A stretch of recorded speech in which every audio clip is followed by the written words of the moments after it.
భోగాపురం పోలవరంపై ఆంధ్రప్రదేశ్లో అధికార పక్షాలు డి అంటే డి అంటున్నాయి. వైసీపీ హయాంలోనే దాదాపు అన్ని అభివృద్ధి పనులు పూర్తి చేశామని అంబటి రాంబాబు తెలుపగా, ఎయిర్పోర్ట్ రాకూడదనే వైసీపీ భూసేకరణ ఆపిందని మంత్రి సత్యకుమార్ రివర్స్గా మండిపడ్డారు.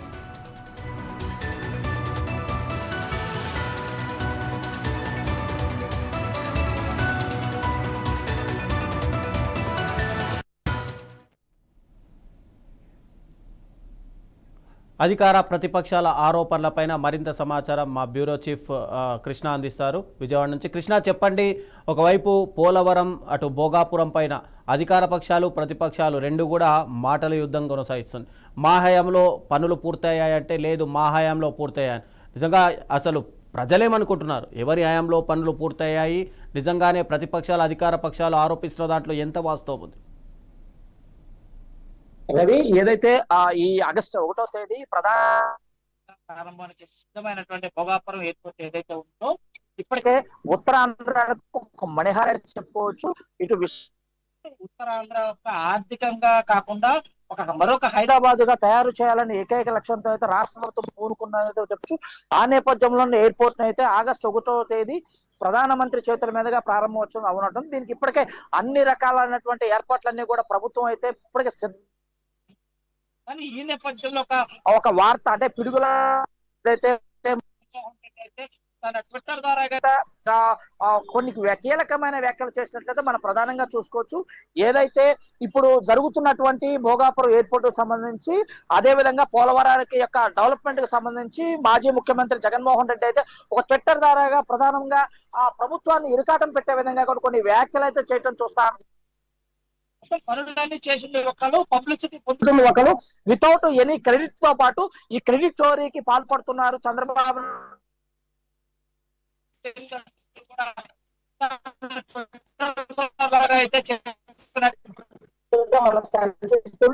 ముఖ్యంగా ఏదైతే 2019 పట్టి హడావిడిగా ఏదో ఒక మన రాయినైతే అంటే అక్కడ శంకుస్థాపన చేయగలిగిందే తప్ప మొత్తం కూడా 2019 నుంచి 2024 మొత్తం కూడా వైఎస్ఆర్సీపీ మాత్రమే భోగాపురం ఎయిర్పోర్ట్ కు సంబంధించినటువంటి అన్ని కార్యక్రమాలు, దాదాపు 80% కార్యక్రమాలన్నీ కూడా పూర్తి చేసేసిందంటూ కూడా తన ట్విట్టర్ వేదిక అయితే చెప్పడం అయితే చూస్తాను. ముఖ్యంగా ఏదైతే ఆర్ఆర్ ప్యాకేజ్ కానీ, ల్యాండ్ ఎక్విజిషన్ సంబంధించి కానీ, అదే విధంగా జిఎంఆర్ తో కుదుర్చుకున్నటువంటి ఇన్సెంటివ్ ఒప్పందం కానీ, అన్ని ఒప్పందాలతో పాటు ఎయిర్పోర్ట్ భోగాపురం ఎయిర్పోర్ట్స్ నుంచి ఏదైతే ఇంటర్ కనెక్టివిటీ రోడ్లన్నీ కూడా దాదాపు 1200 కోట్ల రూపాయలు గత ప్రభుత్వం వైఎస్ఆర్సీపీ ఖర్చు చేసిందని కూడా మాజీ ముఖ్యమంత్రి జగన్మోహన్ రెడ్డి తన ట్విట్టర్ లో అయితే పేర్కొనడం అయితే చూస్తా ఉన్నాం.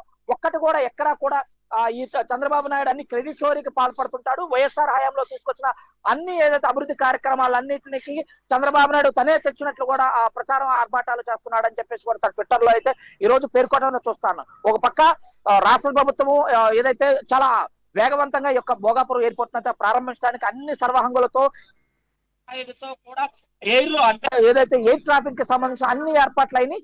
1వ తారీఖు నుంచి కూడా ఎయిర్పోర్ట్ కు సంబంధించిన అన్ని ఫ్లైట్స్ అయితే ఇక్కడ ల్యాండింగ్ అవడానికి దాదాపుగా ఆగస్టు 15వ తేదీ ఇక విశాఖపట్నంలో ఉన్నటువంటి ఇంటర్నేషనల్ ఎయిర్పోర్ట్ కి బంద్ అయిపోవడం కూడా ఈ ముఖ్యంగా కూడా మన రాష్ట్ర ప్రభుత్వం చెప్తున్న పరిస్థితి కనిపిస్తుంది. కానీ మాజీ ముఖ్యమంత్రి చేసినటువంటి ఏదైతే ఈ యొక్క ట్విట్టర్ ద్వారా చేసిన వ్యాఖ్యలు అయితే రాజకీయంగా రేగుతుందని చెప్పుకోవచ్చు. అవి అంటే భోగాపురం ఎయిర్పోర్ట్ను ఆగస్టు 1వ తారీఖున ప్రధాని మోడీ ప్రారంభించబోతున్నారని తెలుస్తుంది. ఇక పోలవరం కూడా త్వరలోనే దానికి కూడా ప్రారంభోత్సవం ఏర్పాటయ్యే అవకాశాలు కనిపిస్తున్నాయా ఇప్పట్లో?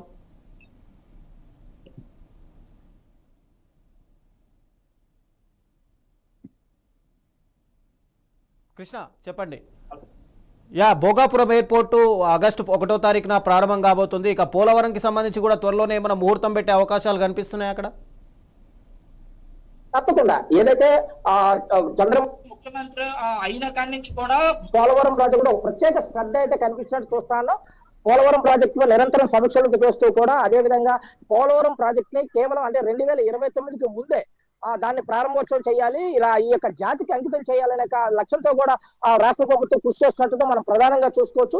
ఆ విషయంలో కూడా ఇప్పటి వరకు గత ప్రభుత్వం ఏదైతే చేసినటువంటి విధ్వంసం వల్లనే ఈ రోజు పోలవరం ఆలస్యానికి ప్రధాన కారణం అంటూ కూడా తెలుగుదేశం పార్టీ కానీ అదేవిధంగా కూటమిలో ఉన్న సభ్యులు కానీ ఆరోపణ చేస్తున్నట్లు కనిపిస్తుంది.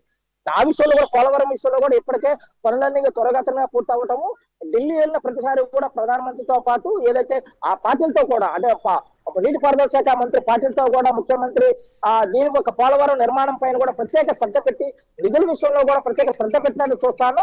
ఈ యొక్క పోలవరం ప్రాజెక్టు కూడా నెక్స్ట్ ఏదైతే 29 కల్లా ముందే ఈ పోలవరం ప్రాజెక్టు కూడా ప్రారంభిస్తాము. ఆంధ్రప్రదేశ్ సస్యశ్యామలంగా చేయడంలో తెలుగుదేశం పార్టీ కూటమి సిద్ధంగా ఉన్నట్టు కూడా చంద్రబాబు నాయుడు ఒక మెసేజ్ ఇవ్వటమైతే చూస్తున్నాం. Thank you Krishna.